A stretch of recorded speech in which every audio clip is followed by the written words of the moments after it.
A warm welcome to the Institute for Human Sciences in Vienna on this sunny Monday morning in June. Today we will be discussing what is the outlook for EU enlargement in the Western Balkans, a topic that we have dealt with since the democratic changes in Serbia in 2000 after the fall of Milosevic.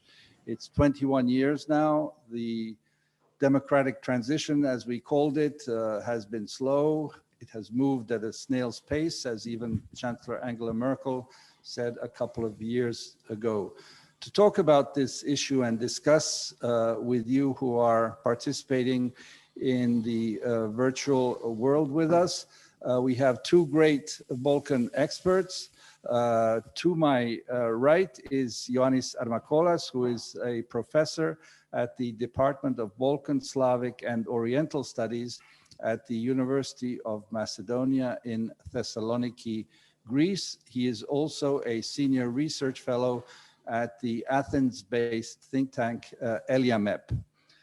To my left is Srdjan Cvijic, who's a senior foreign policy analyst with the Open Society European Policy Institute based in Brussels. He is also a member of the Balkans in Europe Policy Advisory Group, an independent think tank. Srdjan Harks from Serbia, and both are this year Europe's Futures Fellows based here at the Institute, and both have been engaged in a variety of policy initiatives.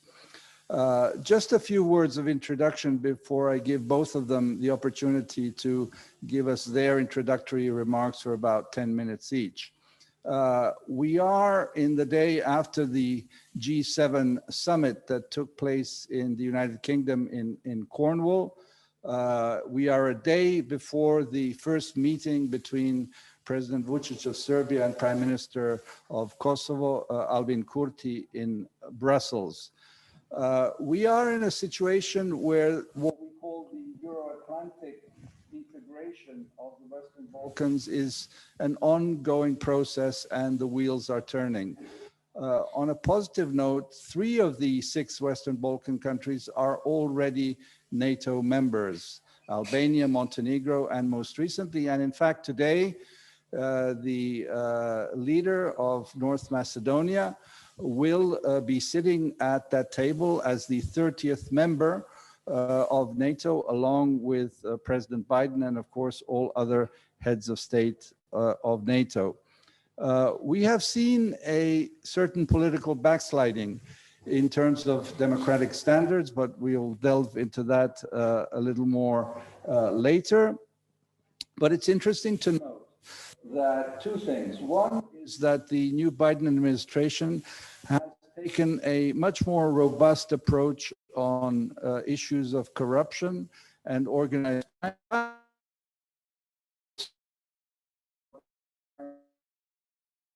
On a travel ban list to the United States and his whole family. Then 3 prominent Bulgarian business leaders or tycoons, whatever you want to call them, have also been put on such a list after that. And a recent US State Department statement is saying that generally in the Western Balkans, anybody who opposes already agreed upon agreements, compromises, etc., is liable to be sanctioned. So on the other thing is that the European Union has also, to put it colloquially, woken up to the challenge that there's been a space left open for third countries to become more active in the region. By third country actors, we of course mean Russia, China, Turkey, the United Arab Emirates, and others, and we will certainly come back to that issue. The G7 ministerial meeting in London in preparation of the one that just took place had a full paragraph on the Balkans, which was significant, which means that the United States and the European Union, as is stated, will work much more closely together than under the Trump administration to address the variety of challenges that are out there. And of course, last but not least, the European Union itself, through the person of the High Representative, Josep Borrell, has repeatedly, with other European leaders, said that without the integration of the Western Balkans, Europe is not an ended project, as the Americans call it, an unfinished business that needs to be addressed to make Europe whole, free, and at peace. Having said that, I will give the floor to Ioannis to give his introductory remarks. The floor is yours. Thank you. Great to be able to present some ideas here of the human sciences. I would like to talk about today about the question of agreements that you mentioned, because of course we consider them very important for settling disputes in the region and for the process of stabilization and integration in the European Union. But I will start with an anecdote from the Europe Football Championship just to demonstrate the complexity of the problem and why you should pay more attention to these agreements. You probably, most of you are following the games. Yesterday, there was a game between Austria, of course, and North Macedonia. There was also the incident with this Danish footballer. Greece is not in the Euro Championship, but Greece is following what's happening in the Euro Championship because of North Macedonia. And what is happening, and this is connected, of course, with the Prespa Agreement implementation. A few days ago, there was not a very big newspaper in Greece, which spread some things that we could only call them fake news. That as Euro was approaching, the jersey of North Macedonia will have the Son of Vergina. Son of Vergina is an ancient Macedonia symbol, which was removed from the flag of North Macedonia 25 years ago, or 30 years ago, or that the jersey of North Macedonia will not say North Macedonia, but Macedonia only. So there was this furor in Greece about, well, what are they doing? They are violating the Prespa Agreement. This was all fake news, of course, but it mobilized public opinion around this issue. And people started talking about it. They noticed that the jerseys also have the acronym Football Federation of Macedonia and not North Macedonia. People say, well, how is that possible if the country is now called North Macedonia? According to the Prespa Agreement, of course, this is not a state entity, so they're not obliged to change their name. So more debate about it, more discussions. Politicians started to see that there is interest and there's pressure from the public opinion. And this is where both the government and the opposition entered the picture, and they started asking is this okay now? Yeah. So starting actually complaining to the side of North Macedonia about the Football Federation and why they haven't changed their name and this and that. Even the acronym on the screens that when we watch a game, Austria, North Macedonia, I saw the game here in the Austrian television, the acronym was NKD. And according to the Prespa Agreement, this is the international ISO acronym that is used in most cases for North Macedonia. But there was, of course, complaints about this in Greece, why it was not changed to something that would reflect North Macedonia, although I think according to the Prespa Agreement, everybody agrees that they don't need to do that. And as a reminiscent of something of the past from before the Prespa Agreement, on the Greek television, it was not NKD, but it was NMK. So the Greek television changed the acronym on the screen. So people in Greece were seeing one thing, everybody else, the rest of the world, they were seeing something else. So all this reminds us, well, the situation before the Prespa Agreement, right? And even in North Macedonia, I was there a few days ago, and I remember very vividly that all the talk around the Euro, not the officials of the government officials, but everybody else were talking about the country as if the North did not exist. So in North Macedonia also, when there is nationalism in their eyes, when there is more patriotic feeling, people tend to forget the North and they talk only about Macedonia. So why am I saying this, and why I'm using this anecdote? Just to show that, well, the agreement is there, but the problem is not necessarily gone, right? And if you remember from Srdjan and Ivan, from back in the 1990s, there was in international media a lot of discussion about the wars in the Balkans and how history plays a role. And there was someone, I can't remember who said, well, in the Balkans, centuries do not change one after the other, but rather centuries coexist all together in parallel. So that was a historical stereotype, of course. It was not about history, the wars in the 1990s. It was about nationalism, about power grab, about territory, but not about history. But that was reminded me a bit the similar situation we have now. So we have agreements. We have the Prespa Agreement. We have the North Macedonia, Bulgaria Agreement. We have the Brussels agreements between Kosovo and Serbia. But the agreements coexist with the problems that we were supposed to have settled. So the agreements are there, but somehow when they are implemented, they don't resolve the actual problems the agreements were reached for. And this is very important, of course. I will try to make, and with that I will close even, 5 points that will connect this discussion with the EU and why this is important to be very carefully following these developments. First point, I think the Prespa Agreement, and in fact, by the way, the Prespa Agreement is in much better shape than the agreement between, for example, North Macedonia and Bulgaria, or the Brussels agreements for that matter. But what we need to emphasize here is that agreements, the implementation is extremely important, even more important than the actual reaching of the agreement, than the signing of the agreement. And very often the politicians in the region, but also the international backers of this process, the EU and the US, think that the work is done once the agreement is signed. So North Macedonia changed its name, its constitution, they joined NATO after they signed the agreement. Job done. Well, job is not done. So we need to pay attention to implementation. Second, extremely important point, I always pay attention to this. Society and public opinion. You cannot have agreements, you cannot have implementation of agreements only by leaderships. Societies need to be engaged, societies need to buy in the agreements. And we need to know who influences societies, like media, for example, in the anecdote that I mentioned. This is extremely important. We see a strange phenomenon recently in the Balkans. We see more trust between leaders, very often authoritarian leaders in the Balkans. We have a lot of authoritarian leaders, or semi-authoritarian.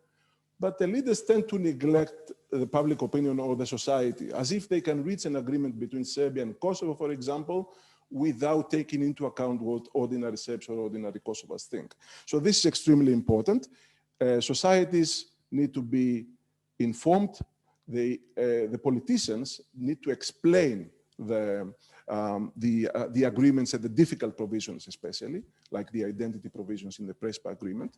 Very often, it becomes very clear in Greece that people do not really know what the Prespa Agreement says about these complex identity provisions, and they need to be educated also. Because the same politicians who for decades manipulated the public opinion or educated the public opinion in a certain way, now all of a sudden they have become the doves and they complain about the society and the public opinion. Well, the public opinion and the society need to be educated, informed. Third point, creative ambiguity, which is a background to the Brussels agreements between Belgrade and Pristina, the Prespa Agreement, the agreement between Sofia and Skopje. It's probably important to have some measure of creative ambiguity in order to reach agreements in the Balkans, because they include quite a good measure of identity questions. However, we need to discuss what are the limits of this constructive ambiguity. Where does constructive ambiguity as an advantage ends, and where it starts to become a baggage, to become a burden for the agreements. And I have an analysis, a paper for the institute, which I think it will be published soon, about the question of identity provisions and the constructive ambiguity and how it can really go wrong.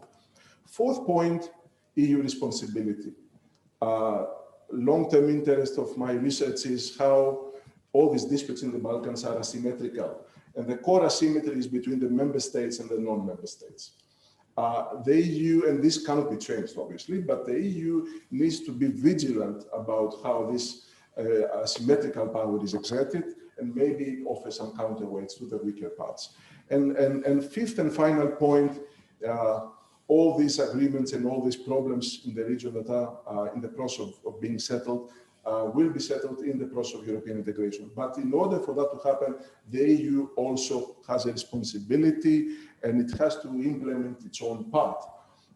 For example, North Macedonia changed its name, changed its constitution, its entire historical narrative, but 3 years down the road, they still haven't started accession negotiations. There is frustration in the country and there will be rising nationalism in the country if this problem continues.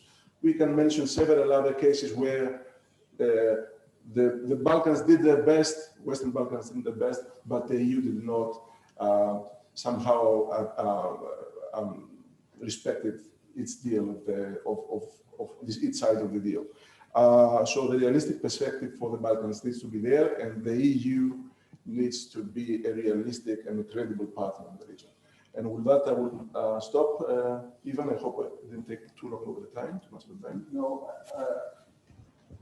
I have my microphone. Thank you, Ioannis.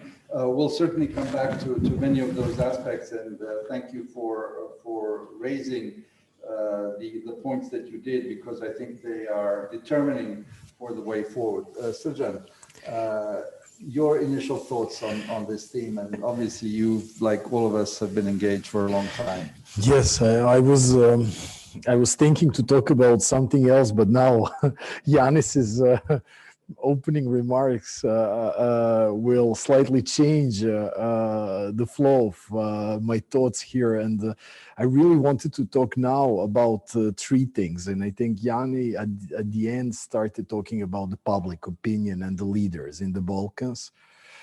And I would maybe start with that. I think more than educating, actually, and I'm coming, mind you, from an extended period from Serbia.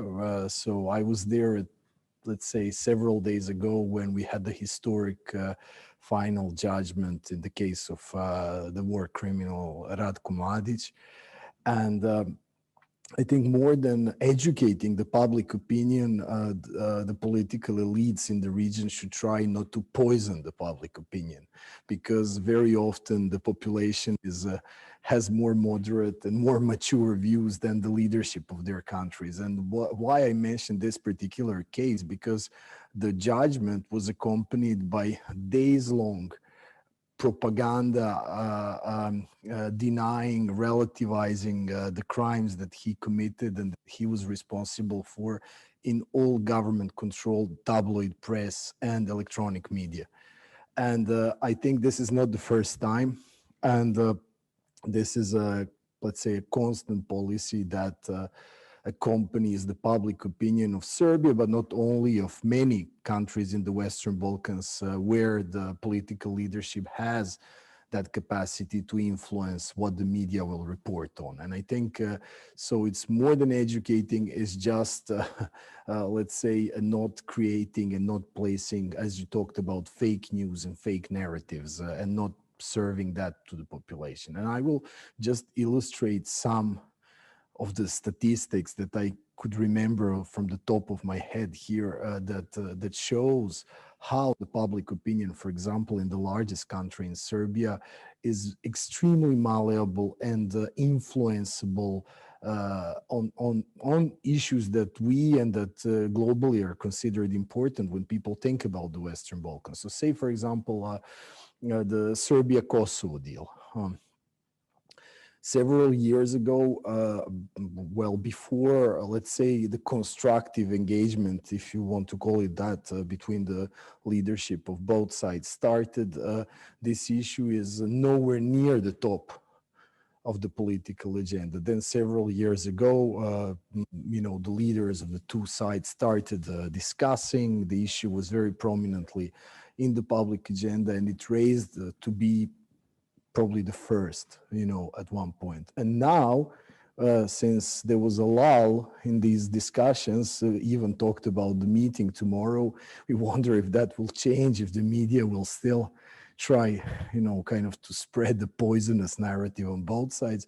But in Serbia, at least, this issue is again nowhere near the top. And I think it's, for example, attitudes of the population towards NATO membership. It's paradoxical, but several years after the conflict, the support of the Serbian population to joining NATO was somewhere between 20 and 40%. Now we are less than 10. 20 years after the conflict, so this, you would think it's rather paradoxical, because the generations that experienced the conflict firsthand were less inclined to be against NATO than the younger generations that were probably only born at the time.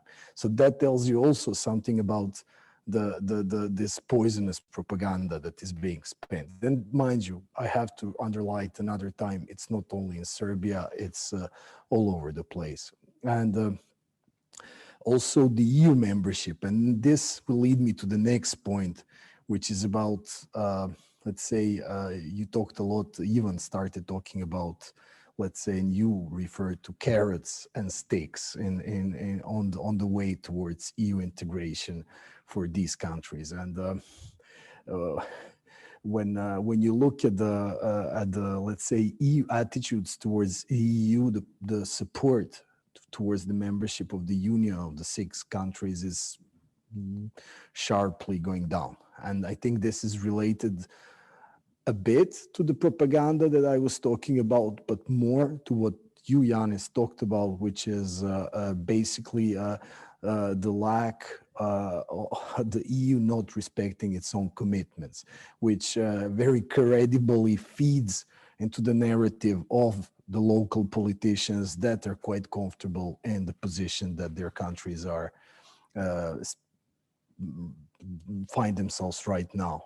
So, for example, in Serbia, when the EU respected its commitments, when the visa liberalization was accorded to the Serbia, North Macedonia, and Albania, that was in 2009, the popular support for the EU was around 70%. It was 67% to be correct.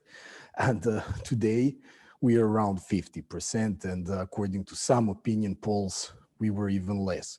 On an optimistic note, if you look at Croatia, for example, it is true that also opinions of the people on such abstract matters change, and they're really determined by the daily politics. When we had the first grade sentence against the General Gotovina and others, according to one opinion poll, only 22% of the Croats were for EU membership of their country. Only for 2 years after that, in 2013, they overwhelmingly voted on a referendum for Croatia to join the EU. So I think we have to take all these statistics with a grain of salt, but they do reflect the daily, let's say, attitudes of the population. And talking about sticks and carrots, and maybe, I will end by this.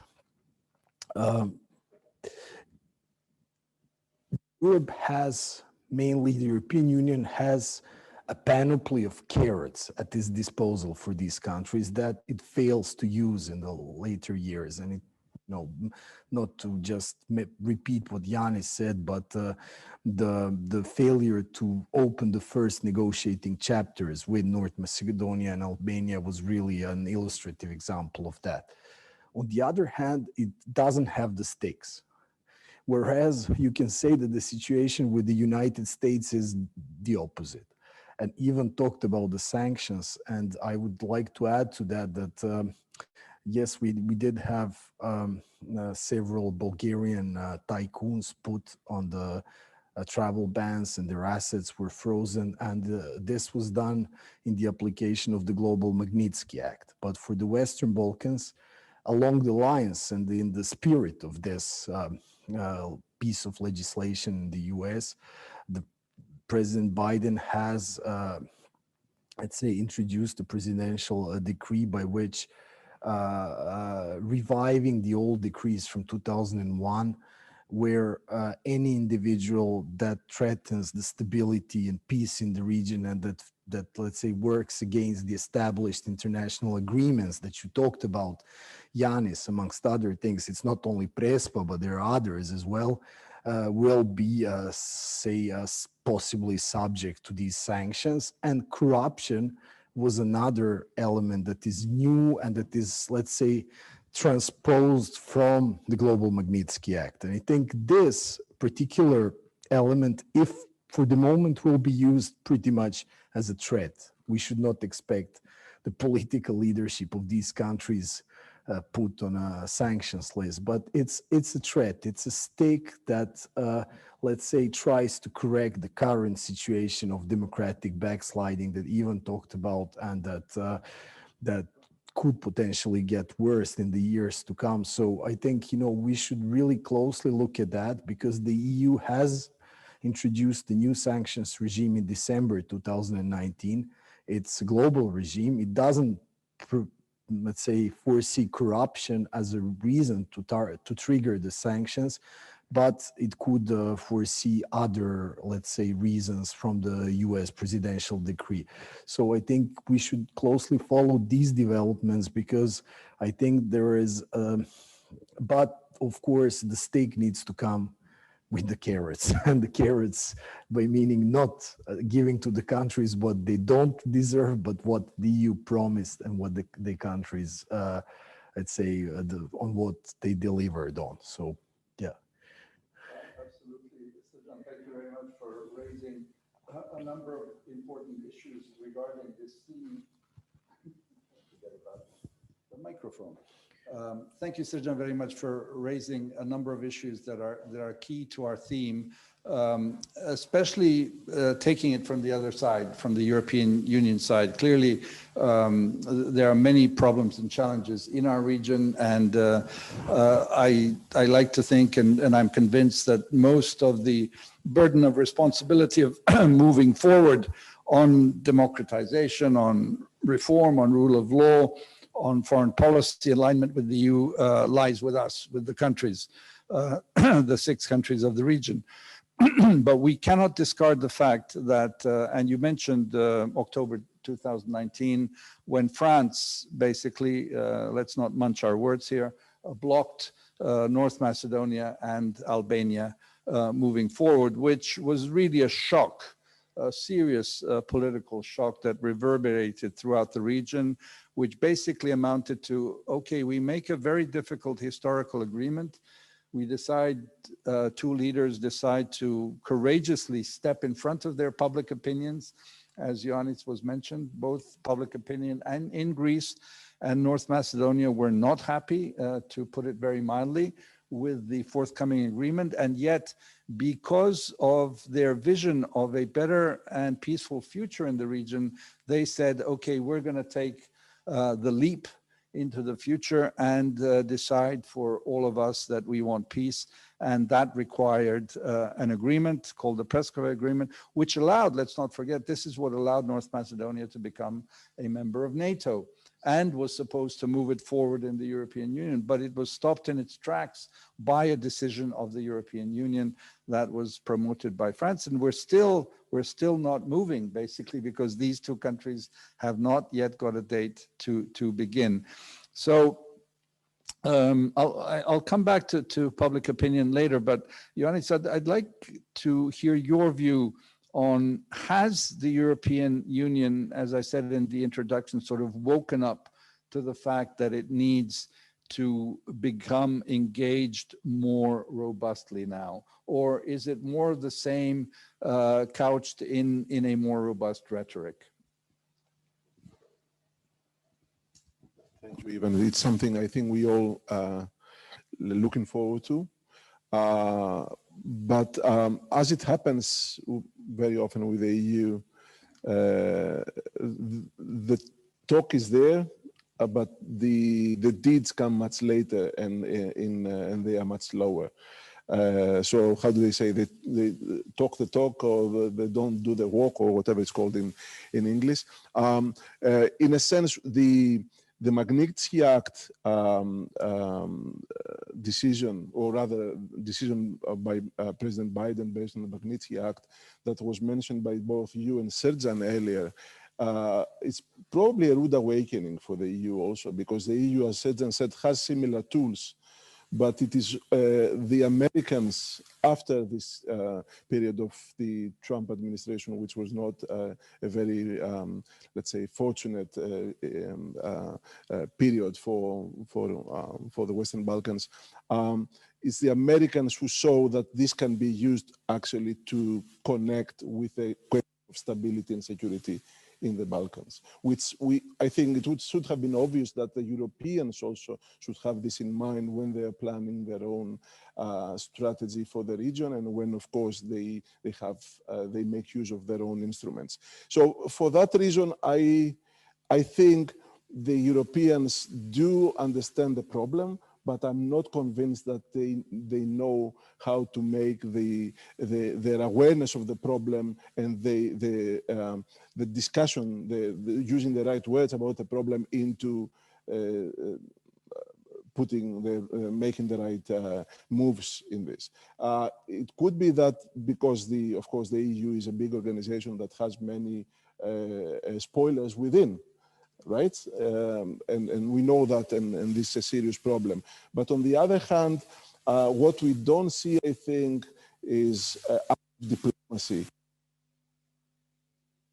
Ending problems, disputes arising, or even trying to pressure its own member states not to block the process. But of course, we have this, because we have the spoilers who are well known, on issues like, for example, Russia and others. But in the Balkans, we see in the case of Bulgaria that Bulgaria was empowered to use EU integration to block North Macedonia, even though they didn't do that before. So somehow, even the EU member states somehow get educated on the leverage they gain by membership. Bulgaria was not using EU integration as a tool to push North Macedonia to agree on some things. They started doing it very recently, and it was in fact after the France blocked. And I think one of the reasons is also because they see that the EU integration or the perspective of the region is weakening. Therefore, any country can use its blocking power. Any country can use its leverage if it's not the prospect is not as credible as it used to be. So to go back to your initial question, yes, I think the EU understands the problem. Whether they do enough or whether they know how to do what they need to do, I'm not so sure. And certainly the problems seem to proliferate rather than, or the problems of member states creating problems in these processes seem to proliferate rather than actually lessen. Yeah, indeed, we have challenges arising and jumping out of the box in unexpected places. And one of the latest is in fact the blocking by Bulgaria, as you rightly mentioned. Just to remind us all here, Bulgaria raised questions of identity and history that they say are unresolved, and that North Macedonia needs to resolve them. I won't go into all the details, it will be too long. And as Ioannis said, they used it as an argument to block EU integration of North Macedonia in the way that France did in a different way. And this is where full EU NATO member states are playing a very unhelpful role. As many people who are trying to reason with Bulgaria, we had a delegation of 3 foreign ministers who went there, Austrian, Slovak, and Czech. They visited the president of Bulgaria as well. and but to no avail. Experts are saying that after the Bulgarian election, we'll have movement forward. But as most of us, I think, believe, these questions should be left to historians, and they shouldn't be an impediment to the further enlargement of the EU. Srdjan, I turn to you with a question on these issues. We noticed that after a long time, for the first time, a US and an EU representative traveled to the region. Miroslav Lajčák, the principal negotiator on the Serbia-Kosovo issue, and Deputy Assistant Secretary of State Matt Palmer went to Pristina together, spent a full 3 days, I believe, then came to Belgrade, spent a lot of time, and demonstrated what earlier EU-US leaders were doing, that this is a joint Euro-Atlantic project, and that, in fact, saying that without the US, it is not possible to resolve these issues. The US is a key player, demonstrating that the EU, unfortunately, by itself cannot resolve this. Do you see this as an important step in trying to move forward in resolving the dispute between Serbia and Kosovo? And just to say the obvious, the EU has repeated endlessly that no new country will become a member of the European Union with any dispute or undefined territory that it may have. That's what drove the Prespa Agreement. That's what's driving a search for a compromise between Serbia and Kosovo. And of course, the example that the EU doesn't want to repeat is Cyprus, because the EU believes that it made a mistake of not having Cyprus resolve its territorial issue before membership. Well, I think it was a very good first positive signal after, let's say, 4 years of increasingly divided approach on the Western Balkans, coming from, let's say, certain parts of the European Union, like the most interested, and to call countries by their own name, Germany and the United States under Trump. We see this new dynamic where they jointly visited the region. And yes, I absolutely agree with you. And I was talking about it myself, that the involvement of the United States is quintessential for the success, let's say, successful negotiations and agreement between the two sides. But I think Europe needs to be there as well, because Europe holds, at least theoretically, it's the only one who holds the carrot, actually. Talk about the US investments in the region that would be contingent upon the agreement is not very convincing when it comes to the Western Balkans countries, because the level of interest of the, let's say, US companies in the region is relatively limited in comparison to some of the major EU member states' investment in the country. So I think talking about the carrots and sticks, this is where they come together. And in that sense, it's really important. But maybe just going away from Kosovo, if you don't mind, just we have basically two things I wanted to mention. I was talking about this, let's say, negative relationship between the leadership and the public opinion in the Western Balkans, but we have exactly the same thing on the side of some of the EU member states.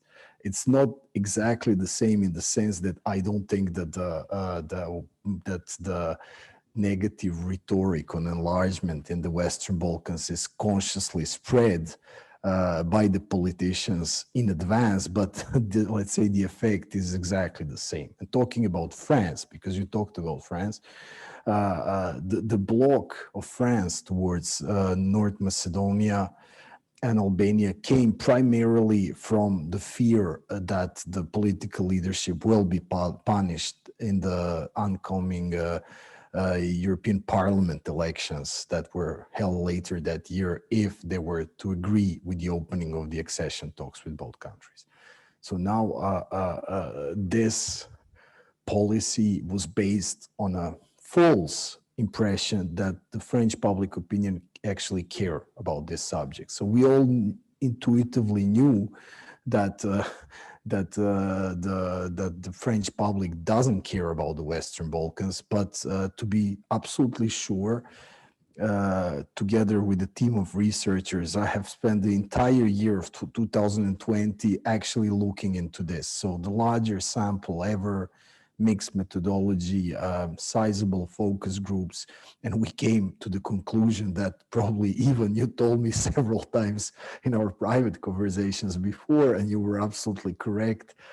The French public doesn't care about enlargement. They don't vote on the enlargement. So what we have when the politicians are spreading this anti-enlargement rhetoric, and when they block countries that deserve to go forward, is we have the classical situation of the tail wagging the dog, because this attitudes perpetuates the negative opinions of a small part of the public opinion that actually pay attention to this, but still it does, you know. So this is one thing. The second thing, and is about the processes, about the decision-making processes in the EU. Ioannis was mentioning Bulgaria, and mind you, I think whenever a smaller EU member state decides to block a certain foreign policy issue, you should always look behind the smaller member states and who says something against that. And the silence is very telling in that respect. So you mentioned the three very pro-enlargement countries: Austria, where we are here at the moment, Czech Republic and Poland, and of course Germany and other countries, Italy. They're very vocal on this subject. Some countries like France remained silent when it comes to Bulgaria, and I think that was a, let's say, deafening silence. And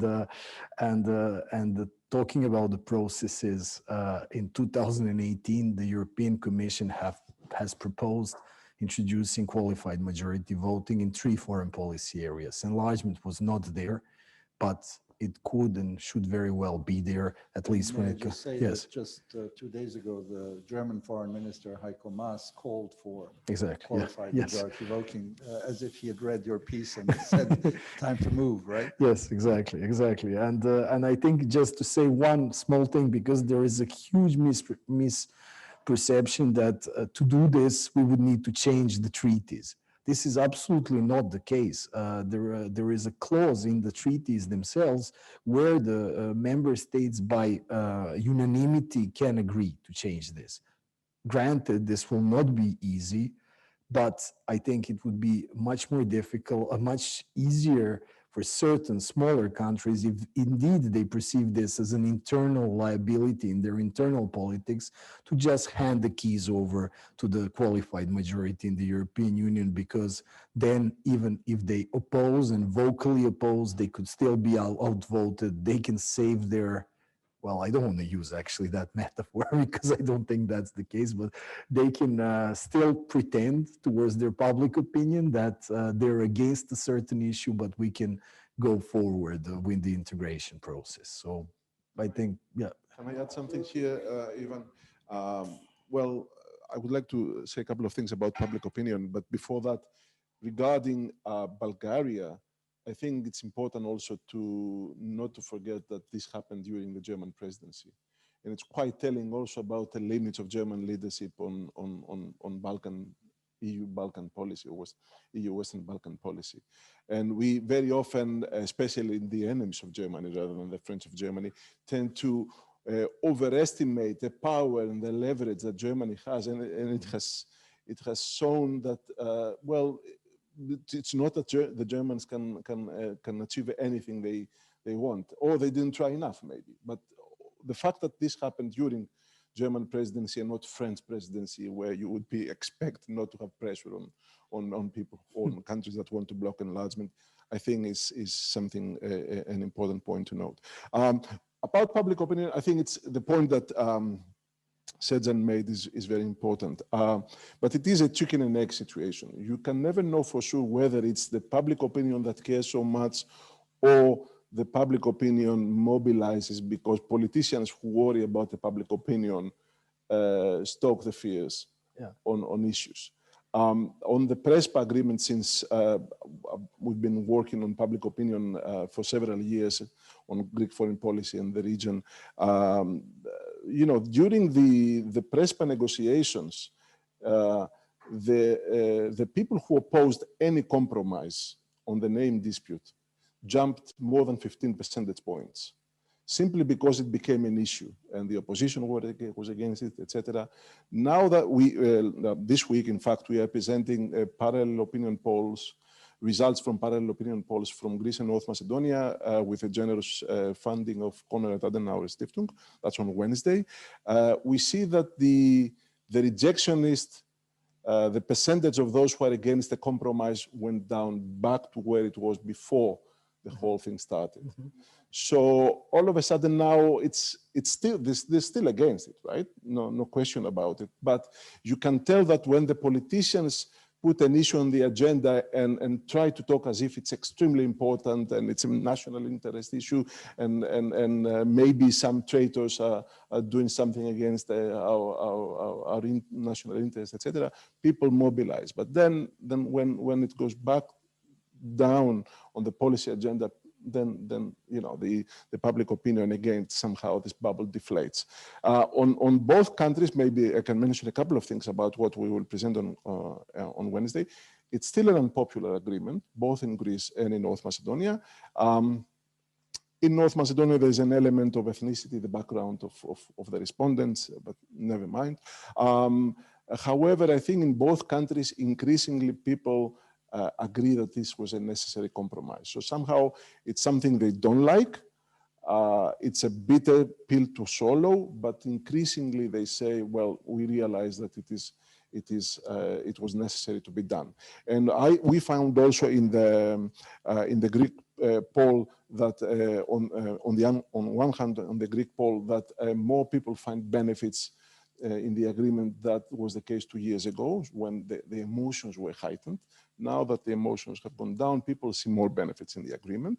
I don't know after the Euro what will happen, but for now, and in the side of North Macedonia, which is extremely important, people tend, and that was counterintuitive for me at least, people tend to disconnect the Prespa Agreement for now from the EU integration process.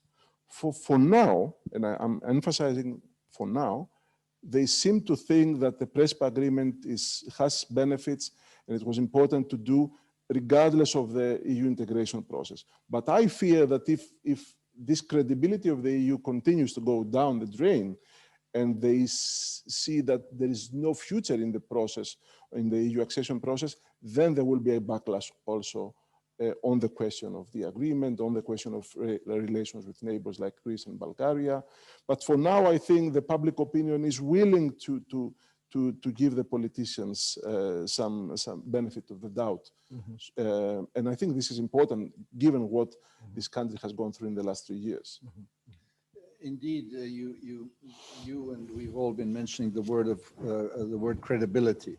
Credibility of the European project, of the European integration project. This is what all this is about. And in fact, it is this credibility that is fundamental both for the countries that are integrating, and let's just remind ourselves that Serbia and Montenegro are what are called the front runners, the slow front runners, I would add. North Macedonia and Albania are immediately behind. And then we have Bosnia and Herzegovina and Kosovo who are not yet in candidate status. There are desperate efforts, again, to have Bosnia and Herzegovina moving. Kosovo, with its new government under Prime Minister Kurti, is also now seeking to move forward, and that is why this first meeting tomorrow in Brussels is important.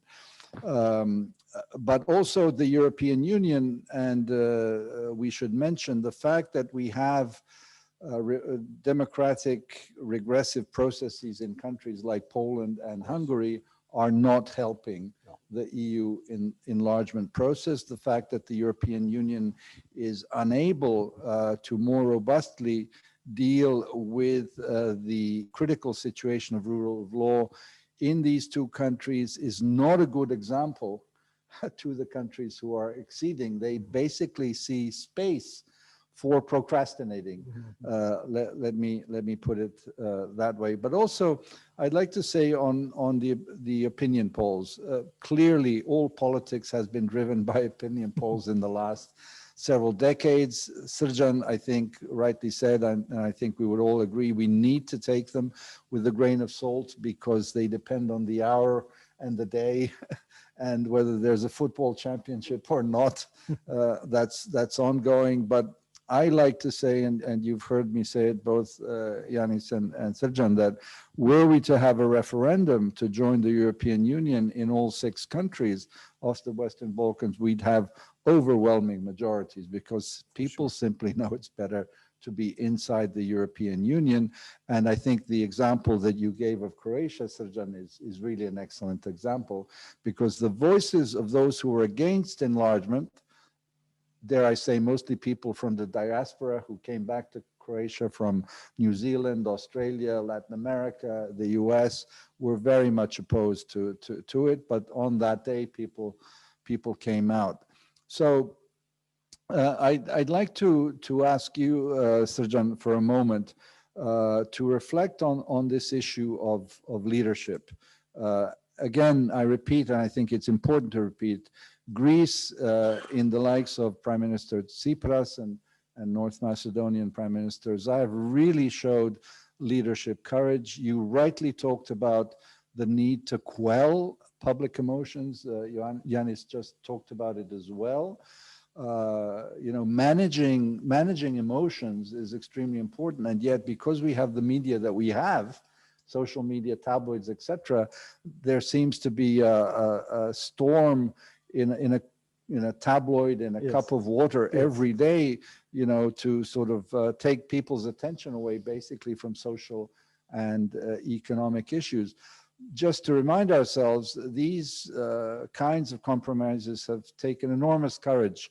Remember de Gaulle and Algeria. French public opinion was massively against giving Algeria independence. And he had more than 1 million so-called pieds noirs, French from Algeria, who moved in the span of several months. Yitzhak Rabin was assassinated because he sought a deal. God forbid anything happening to any of the leaders of that sort.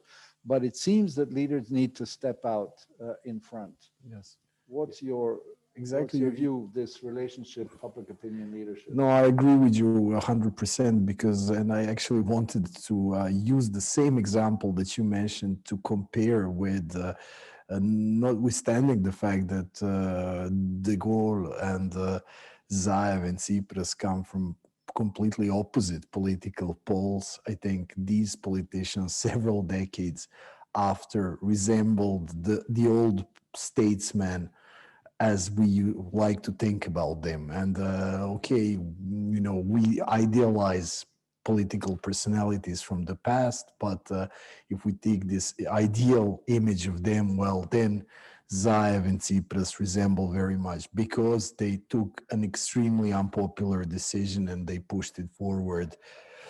And they were not an isolated example. You even were advising another statement directly and worked very closely with him. And our Prime Minister, Zoran Đinđić, has taken extremely unpopular decisions at the time. He has extradited Slobodan Milošević to the Hague Tribunal.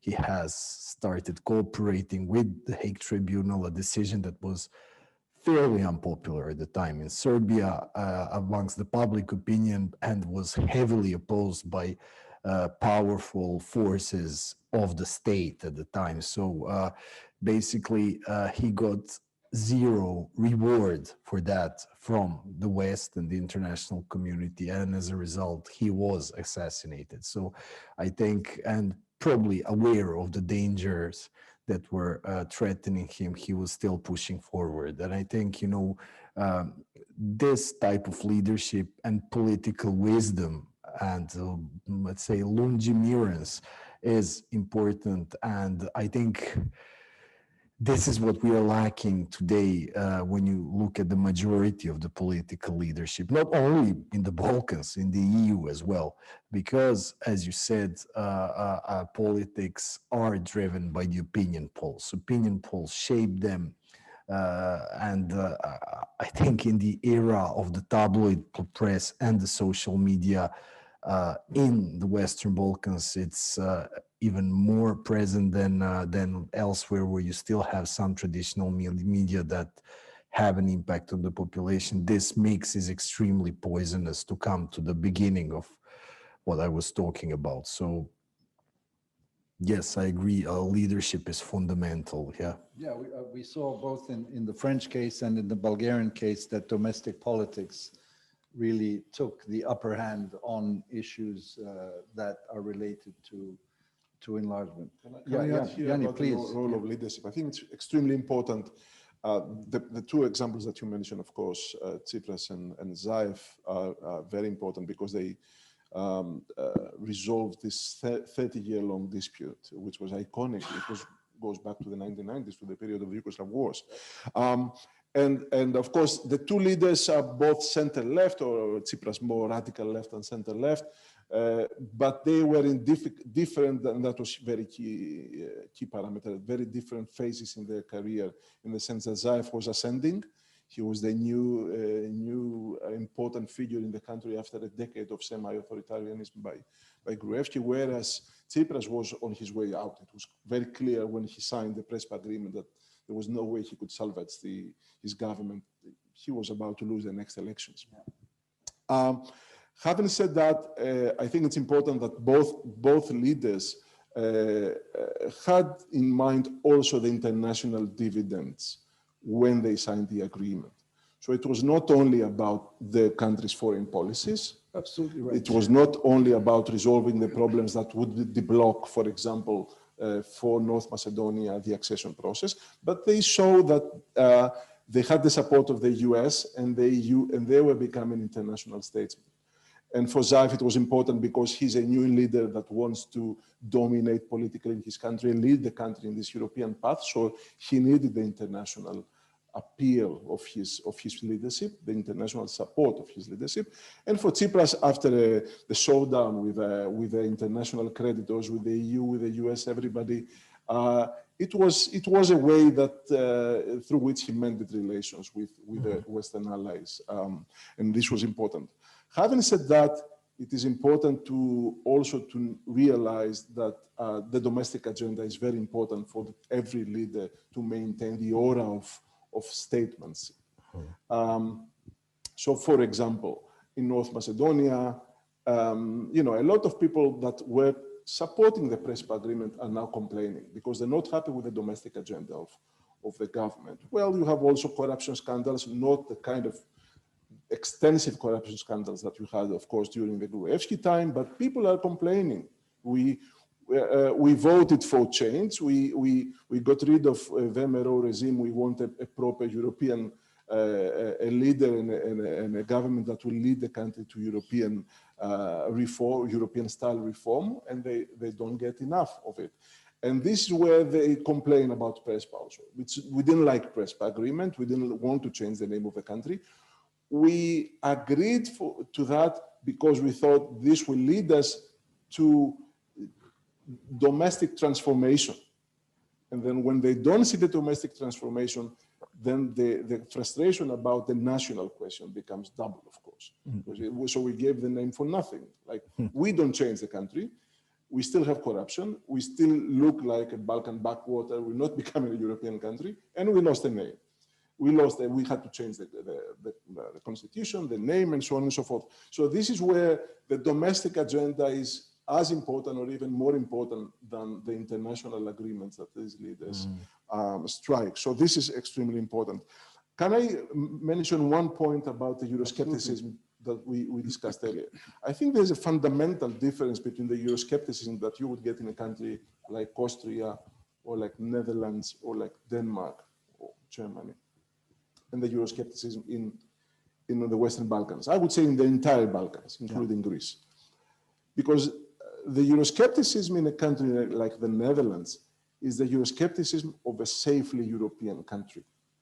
Whereas the euroscepticism of the Balkans is the euroscepticism of a nation that knows that for centuries they were in the periphery of Europe.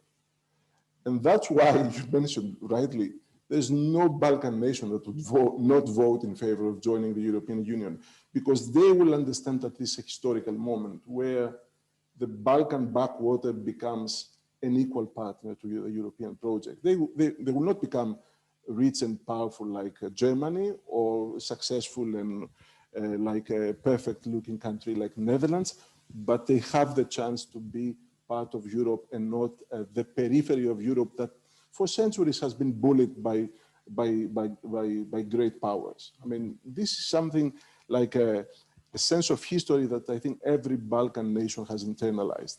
That for centuries we have been pushed around by great powers. When you're in the European integration experiment, you're not as powerful as Germany, but you are in the center of decision making, and this is extremely important. And of course, the sovereignist decisions or paths that are followed by Hungary and Poland, or the decision you have by Bulgaria, it may be unfortunate, but reinforces this idea that when you're in the club, you're together with the mainstream Europeans. You're not anymore the marginal Balkans. And I think this is where euroscepticism will never fly in the Balkans, because of our history, not because of anything else. It's when you're at the table, as they say, you're not part of the menu, right? Yes, exactly. And I think it's sheer common sense, and people understand that. And I think you make a very important point, Ioannis. I think that we all agree with. I mean, people want to move forward towards a more orderly society where there's certainty and where there's a little more prosperity. Nobody expects to become a Germany in the next decade. And I think that the understanding that reaching historical agreements such as Prespa, or hopefully between Serbia and Kosovo, is simply a ground base on which to build that orderly society. But in fact, the history weighs down. And that's why I think we are all frustrated, whether from these countries or observers of these countries, that there isn't a faster movement on the issue of the rule of law as such, because that is really what is required. And that goes back to the whole issue of values, right? That all these countries actually want, well, at least have signed on to, as a strategic direction for their countries to become full member states. And in that regard, I want to ask you, Srdjan, what is impeding the movement to the rule of law? Is it, we always say we pretend to reform, they pretend to support us. Is it simply an old age issue about power, wanting to stay in power as long as they can and not to be challenged by a more open society where there's more voice, there's more debate, there's more plurality? Or is it something else? How do you? I think this is a core issue that. No, I think it's that. You're right. It's the lack of readiness to relinquish control over the reins of power, and fear of what will come later when you're no longer under control. And the more, let's say, corrupt, the more authoritarian the leaders are, the more, let's say, on the other hand, able they seem in ruling, because they don't want to let the reins go. And there is also a link with the vestiges of the past, of the true authoritarian past. Let's say the absolute lack of readiness or strength to reform the old structures of power. I have written about this extensively during the fellowship here, and about, for example, we sometimes tend to forget the Western Balkans countries were, although albeit different, but part of the former communist bloc, and in none of them you had the opening of the secret files, and in none of them the former security services have handed over the keys to the state secrets to the actual holders of the state legitimacy, and so we don't have that. So we have all these old powers that are still present. Sometimes some of them transferred into the economic sector. Some of them are still where they always were. And this is a heavy weight on all the political structures that come to power in these countries, regardless of the elections. I mean, look at, for example, Serbia, the country that I have written about most and where I come from. The inability of the post-2000 elites to, let's say, hold the reins of power strongly has basically cost them power. So I think the forces of the ancien regime that came back to power in 2012 knew this very well. So now, obviously, this drive towards authoritarianism comes from the lessons learned by the previous political structures, and it seems that every authoritarian regime, or semi-authoritarian regime, has this issue with efficiency to compensate with the legitimacy, with the lack of legitimacy that they have. But are they succeeding that or not? Here, exactly at the Institute for Human Sciences, at the last year, Ivan Kraste was talking with Boris Marte, and he really very well concluded that no amount of authoritarian power can compensate the legitimacy of the country of the political leadership that holds the power. So, and the pandemic has really pushed this, let's say, this reality to the fore, because you could see that across the board, democratic regimes that have liberal regimes that have more popular legitimacy, so to speak, have dealt with the pandemic comparatively better than other countries. And I think, we should not look at intermediary stages. Let's talk in several months and see about the score of the countries and how they deal with the pandemic, vaccination rates, everything. All this is related to the legitimacy of the state, basically, that is proposing certain measures. So, to come back to that, I think leadership is very important, and this is where the two issues meet. And yeah. I agree that, you mentioned it's important to have in mind that transitions happen and they are studied, and we can learn from transitions. Of course, what we have in the Balkans, Western Balkans today, are not authoritarian states in the proper sense, but they are semi-authoritarian leaders. And the semi-authoritarian leaders know very well the lesson learned, or the example of transitions from authoritarian regimes, which is, if you don't negotiate in time the transition to the new situation, therefore on your own terms, then you can go down, not like Ceausescu maybe, but you can definitely either lose your liberty or your fortune that you have amassed when you are in power, both. And for that reason, I think, because we are in Europe, because of the European integration, no matter how much they will try to, the more authoritarian leaderships in the region, they will try to balance the different influences other than Europe to stay in power. They will know when they need to make the transition to something else in a way that will secure that they will not be prosecuted, they will not lose the money that they have collected, they will not end up in Budapest like, not that it's bad place to be, like Nikola Gruevski. And for that reason, to go back to the discussion we had earlier, the American intervention is very important because it makes clear to everybody, I think the leaders know, but it makes clear to everybody, to analysts, to public opinion, to the media, that the issues are interlinked.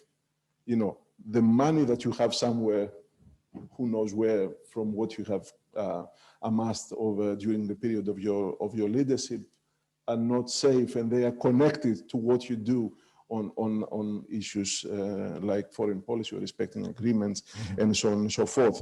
For that reason, I think I cannot imagine how in the Western Balkans you could have even semi-authoritarian regimes survive for a long period. I think the trend, when you are we're not in Central Asia, when you are in this part of the world, in EU's inner backyard, as they call it, right? In Brussels bubble talk, it's in the inner backyard. It's one way or another, you cannot avoid this path.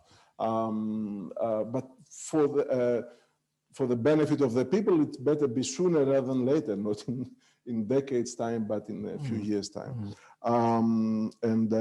About illustration, that, well, we didn't mention the term, but dealing with the past and the past regime people, etc.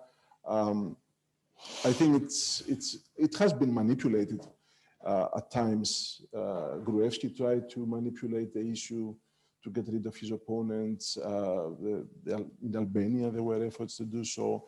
In Poland, I mean, some of the impetus for the rather Germany. Germany, yeah. So, yeah, I don't think in the region dealing with the past was done in any proper way, or illustration was done in any proper way. But even in Central Europe, when it was supposedly the more consolidated democracy, I don't think it was like ideally done. These are things that are easier to do when you design scholarship and history books rather than in practice. Just to remind our participants that we are also open to questions. We have about 15-20 minutes to go.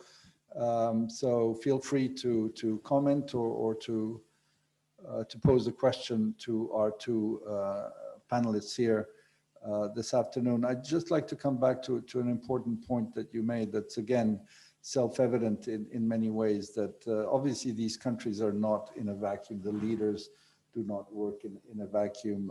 You know, countries like Greece and Bulgaria are at the table. They are not part of the menu. They are those who define the menu. And they've signed up for the values of NATO, of the European Union.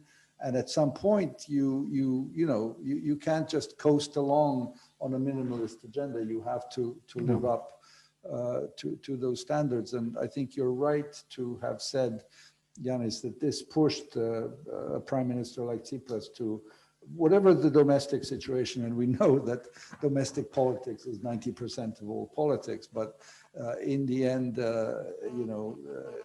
you have to do what the group of countries represent in a world, and not to justify anything in the slowness of the European Union or of NATO for that matter, but the challenges have been huge. The economic crisis, the migration crisis, the assertive Russia, as it's called in Ukraine, the invasion of Georgia in 2008, last but not least, the pandemic that took so, simply the agenda is humongous in that regard. But I think that what happened with the Chinese investments, with the Belt and Road, with Russia's use of energy and gas as a tool, its sort of media presence, apparently also Chinese media presence now. No. Growing in the region, and Turkey to a lesser extent. So I'd like to come back to this question of infrastructure investment, but we do have a question here from one of our participants. Do the panelists expect the Bulgarian July election to provide a new government more open to start negotiations. Ioannis.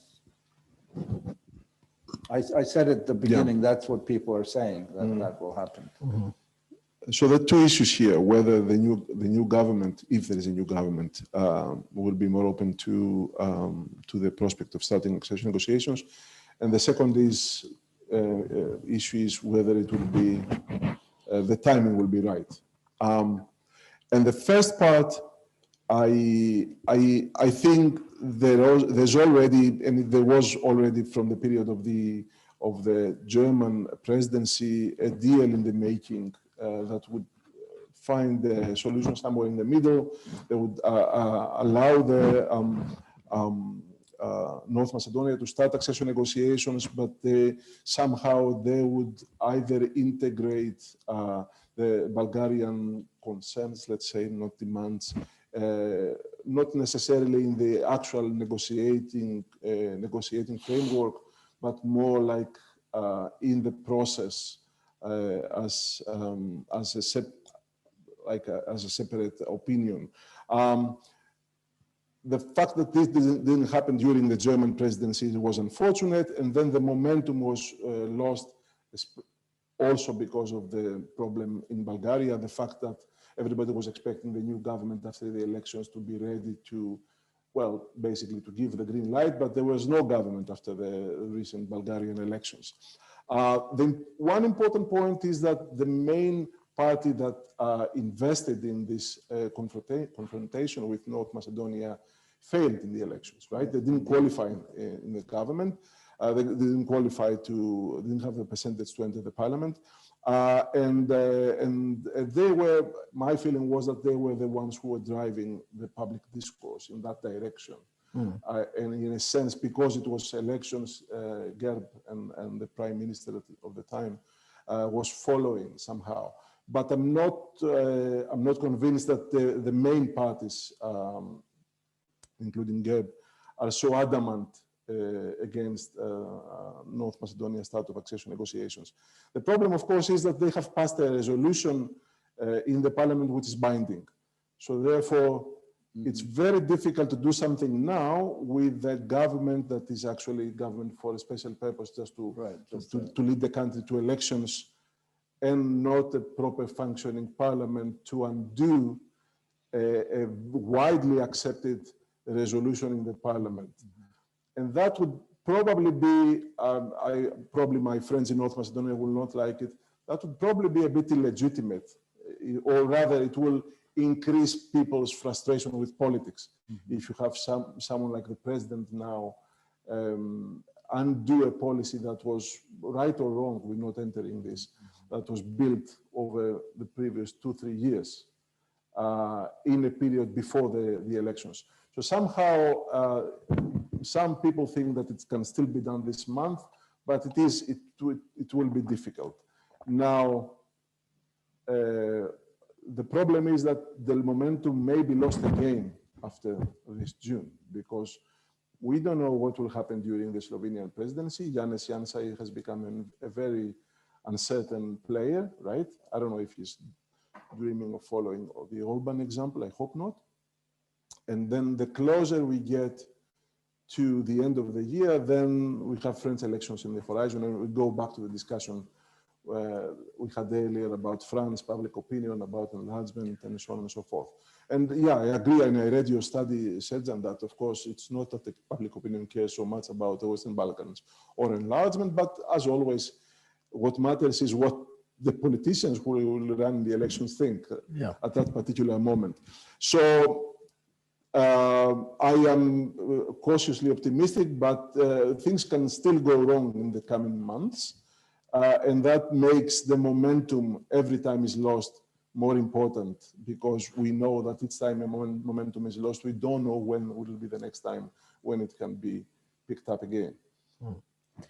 So maybe just to add a little thing. Sure. So I think, yes, I cannot answer to the question what will happen after the Bulgarian elections, but I know for sure, but that by then we will have the French presidential elections and parliamentary elections out of the way.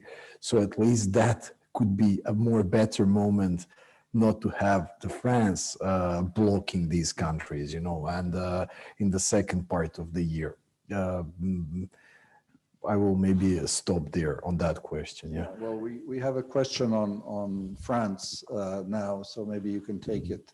Srdjan, France is the leader on European defense cooperation, yet it pulled the plug on enlargement. Are these two contradictory, or enlargement is not seen as having a security and defense side to it? And let me just add the obvious, that when you hear senior representatives of European Union governments talk about enlargement, they say enlargement is about our security and stability. We want the Western Balkans because it will make Europe more stable. Yes.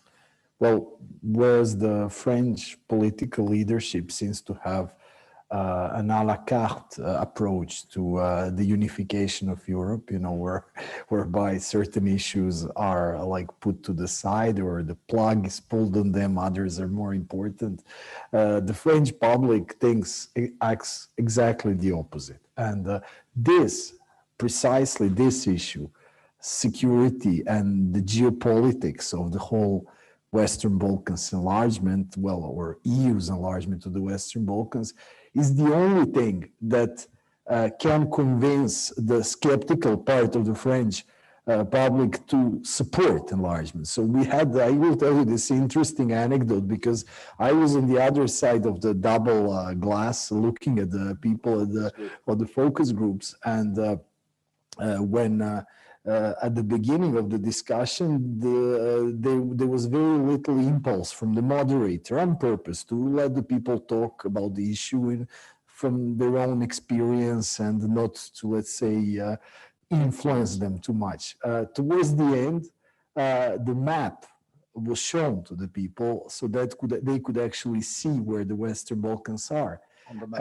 On the map of Europe, and one of the belonging to the group of most skeptical, for whom this issue is very important, it's only 22% of the population, mind you, was looking at the map, and she said, but why aren't they already a member of the European Union? So the member of the most skeptical group, and by and large, across all groups, all segments of the population, this geopolitical argument, the security, so linked to the defense issue, common European defense, was something that brought everybody together. So 43% of those who were against enlargement changed their opinion during the focus group. So I think this issue is something that I would really urge the French political leadership to delve into and to look at. You know, you said even there are so many problems the European political leadership has to deal with, that enlargement seems not on the agenda because of that. But let me use a metaphor. If somebody asked me to dust all these books and, clean this little stain here, this dust being all the global issues, this little stain, Western Balkans enlargement, I will do like this, and then I will dust all the books. One doesn't impede the other. That's a very good metaphor. Srdjan, thank you very much for that. We have a question relating to resolving bilateral issues, and it says that the Berlin process was in fact tasked with resolving some of these issues, though obviously with not much success and results. Are there any prospects for a follow-up comprehensive initiative for working on bilateral disputes beyond the Berlin process? The Berlin process's destiny, in fact, isn't certain either. I would summarize this as, is there a possibility for a Big Bang conference of a Dayton type? Those are my words. That's not what the question said. The question says a comprehensive initiative, which also might mean a more robust, longer-term engagement with shuttle diplomacies. Ioannis.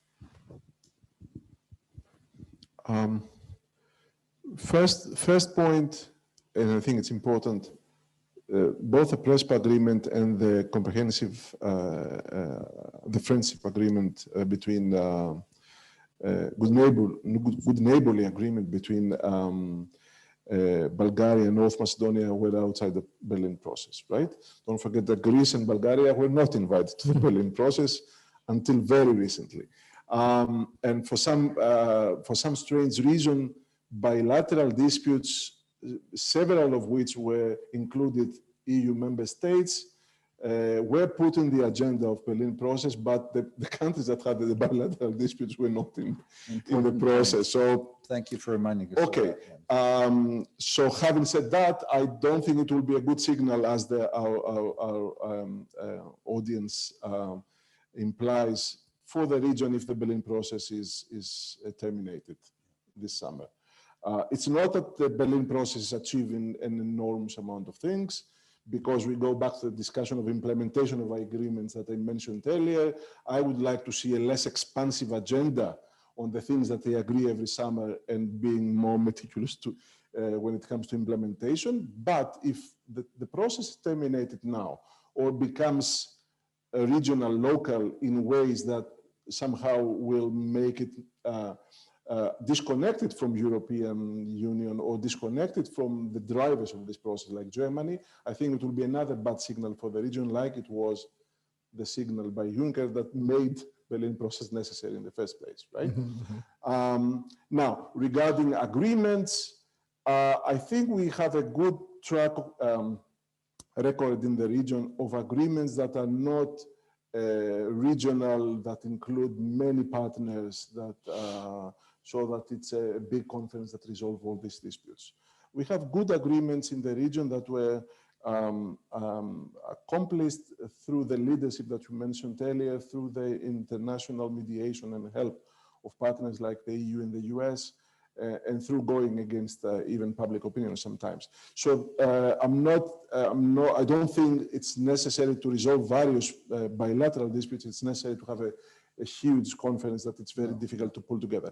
Where I would be a bit more cautious, and this is part of the work that I was doing here at the Institute, is that the agreements we know now from Prespa, from the agreement between North Macedonia and Bulgaria and other agreements, the agreements need to be more carefully designed. So it's not just about reaching an agreement. What kind of agreement and what comes after that, and what are the implications when it comes to implementation, need to be carefully studied in advance, and some of the problems need to be prevented. The fine print. Fine print, exactly. Yeah. We are coming to an end, but I must ask Srdjan about Montenegro, which we haven't spoken about, where there was a change of government after 31 years, I believe, of the rule of the Democratic Party of Socialists under either now President Milo Đukanović, formerly Prime Minister Đukanović, but a very, very long tenure in power, a change that was significant, a peaceful alternation in power, also important to note, and a new government that is trying to find its way forward to address issues of state capture, corruption, etc., remaining faithful to its NATO and other commitments, but obviously having a tough time, a small country of 600,000. How do you see things evolving?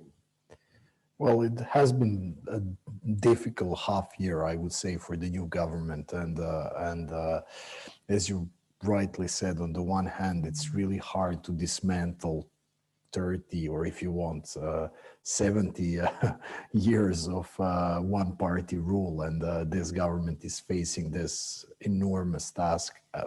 On the other hand, and by the way, a government of the state which is a leader in the enlargement process, when you look at the actual, in a formalistic way, the number of chapters that have been opened or temporarily closed, Montenegro is by far in advance of Serbia there. But I think the challenge comes also from other countries meddling into the internal affairs of Montenegro. And there was a direct example very recently. I wrote about it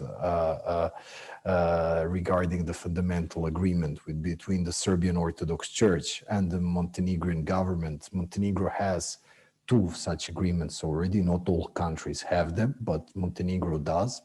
And it has with the Catholic community and the religious community and the Islamic one, which are, very small percentage of the population. The Orthodox population is about 72%, of which most adhere to the Serbian Orthodox Church. That agreement was missing.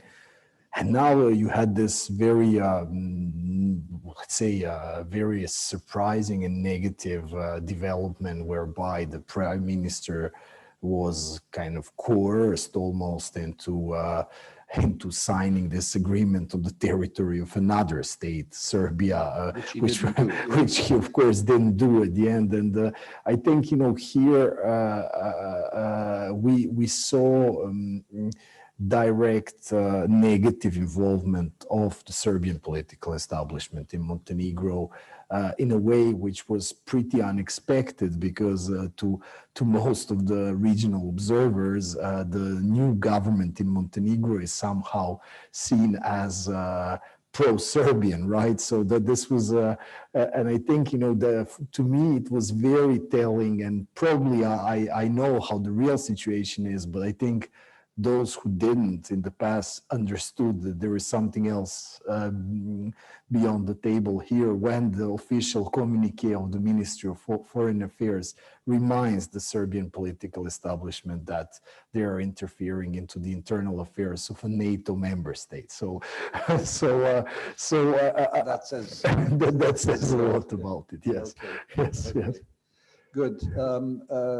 As we close, Ioannis, I'd like to bring you to tell us this concrete example that is so very telling, and it relates to your point about crafting good and precise agreements. In the Prespa Agreement, there's talk about the need to create a youth council, or maybe it's called something else, between the youth of Greece and North Macedonia, and yet this is not being put into place, but it's happening spontaneously. And that's the role of civil society and youth in particular. So to end on a somewhat proactive, positive note about the youth taking things into their own hands. Yeah, thanks for reminding me even about this issue. It's actually in the action plan for the implementation that was signed between the 2 governments, the Greek and the government and the North Macedonia government, with Tsipras and Zaev back then. By the way, it is quite telling of the change in atmosphere when Tsipras and Greek delegation visited 2 years ago Skopje after the ratification of the agreement. They signed more agreements in one day that had been signed between the 2 countries in more than 30 years of diplomatic relations. So this is quite telling of how, first of all, an agreement can make a difference, but also when leaderships are determined to push forward partnerships in the Balkans. Having said that, the Youth Cooperation Office, it's extremely important because we know what happened between Germany and France, because we know what happened between Germany and Poland, because of RICO even, which is not a bad example. In fact, I would say which is the regional... Yeah, the Regional Youth Cooperation Office, which is one of the most tacit example,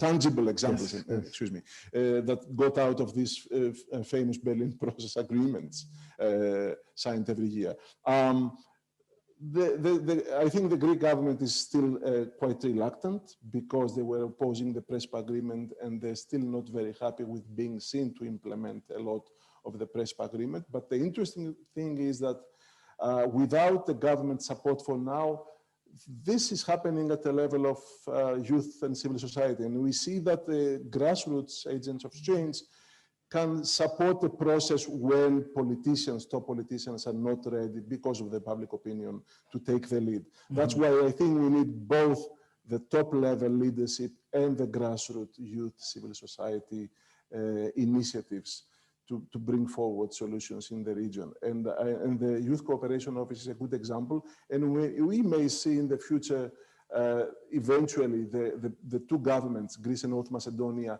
deciding to follow the path, but it has been, in fact, pretty much the difficult legwork was done by civil society. And I think it's a positive example, a positive note for the end.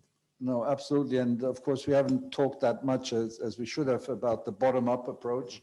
In all of our countries, we have significant civil society organizations, significant investigative journalist groups who are really doing the hard work of digging up all the problems in our societies very courageously as well, and are living up to the commitment to a rules-based society.